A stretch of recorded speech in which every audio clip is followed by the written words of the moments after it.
Hola, Benny Ferguson here, and today we are talking about releasing tension from the 7 major gates of the body to create more flow.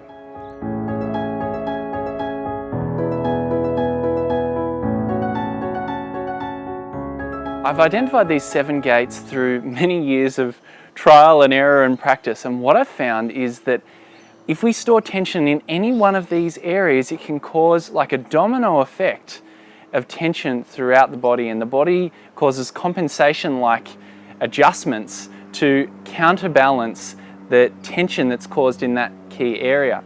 For many people, they're blocked up in one or all 7 of these areas, and what you're going to learn is how to become aware of each of these 7 areas and how to release them very quickly and very powerfully. And the more you practice this, the faster it happens, and the better you get at releasing tension all through your day, no matter what you're doing, whether you're standing, sitting, or having a conversation with your friend at a cafe. So I look forward to teaching you releasing through the 7 gates of flow. So now I'll take you through identifying each of the 7 major release points to develop more flow in the body. The first of which is the feet, and I've always wanted to say this, but here's something I prepared earlier. Now this is my foot. Now when we're releasing through the foot, what we want to notice, a sign that we've released correctly through the foot, is that we feel an even amount of weight displacement through each of these 5 points. The points exist underneath the pad just behind the big toe, so it's not on the toe, it's actually on the pad. Also right across on the pad underneath the little toe. Then just down about 1 centimeter or 2 from those 2 points, and then in the center of the arch, and then the center of the heel. So when we're looking to release, we want to make sure that we're not moving towards one side, which is taking all those points out of balance, the other side, too far forward or too far back. Once we learn to displace weight evenly, that creates a very powerful catalyst to be able to release up the body. The feet are one of the most important points that you want to focus on when releasing through the 7 points, because if the feet are out of alignment, then it affects everything on top. It's sort of like a plane flight. You only need to be 1 degree out, but if you do that over the course of 200 kilometers, well then you've missed your destination. The next major gate of flow that we'll work on releasing is the back of the ankles, that you'll release after you release the feet. And they're located just above the heel on both points. So when we go through that, you'll put your attention gently there. The third major point is behind the back of the knees. So right here. It's important that we do distinguish that we're releasing through the backs of the knees, not the fronts of the knees.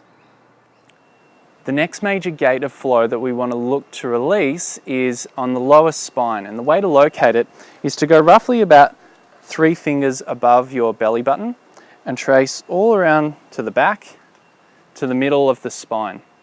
Now this is sometimes referred to in Chinese medicine as the Ming Men point, and once we start to release through this point, what we'll notice is the hips then become what's often referred to as the hanging basket. This point hangs down and the hips become relaxed.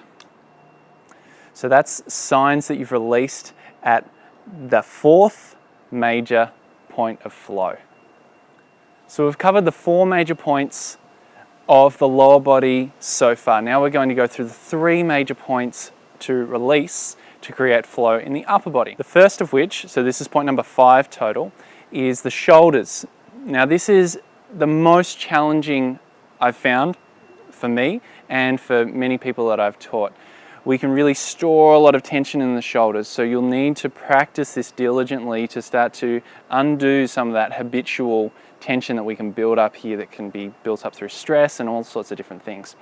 So when these 2 points are released in the shoulders, what you'll notice is we create what's called the double concave. So a concave through the chest and a concave which runs both ways. So it runs horizontally and vertically. Now, this may shift your perspective on what is taught in modern day physiology about keeping the shoulder blades back and down, and what that actually does is it decreases or completely restricts, in some cases, blood flow into the area. So what we want to do is let the shoulder blades widen. So imagine like you've got wings on your back and the shoulder blades widen. Now at this point, it's like we've got two fists or tennis balls underneath the arms. We want to keep this gate open as we release, because it just closes the door. We want even space for blood to flow up and down through the shoulder and the arm. Then once we've become wide, we release it forward. And imagine this like a waterfall. There's this softness. The front of the body is very yin. Softness down the front. And we want to sink down. So the shoulder blades sink down and forward. Actually the opposite to what is taught in a lot of schools of thought. Remember, the premise here is to release the shoulder, not to engage it. We want to release it and relax it. So we open and release. Shoulder blades go wide and then they sink down. It's important that when you do release at this point that the head doesn't follow. We keep the head lifted, and I'll talk more about that as we go through the real-time guideline. So that's the fifth major point, releasing through the shoulders. So you've successfully, or as best as you can, released through the shoulder points. The next major point of the upper body, this is point number 6, we're almost there at number 7, is the elbows. So as the shoulders hang down, then we want to allow the elbows to sink down and feel like they become heavy. A marker that you've done this successfully is you'll feel like the tissue starts to sink down into the hand. And what that actually is the muscles starting to relax and you starting to feel the connection with your fascia system. So that's the next point that we'll focus on releasing. And the final point that we're looking to release to create more flow, the 7th point, is the wrists. So we've released through the feet, we've found balance there, we've released through the ankles, we've released through the backs of the knees, we've released through the lower spine or that Ming Men point, we've then released through the shoulders, we've then released through the elbows, and then we'll release through the wrists. Here.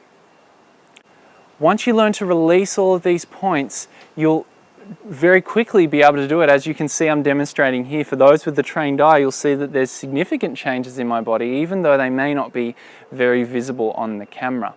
So next up, I'll take you through a real-time demo as to how to release these points in real time. So now after watching this video where I've detailed through the key points of release in the body, the 7 key points, now I'd recommend go watch the real-time videos and put all of this into practice. You'll be amazed at how powerful it will be.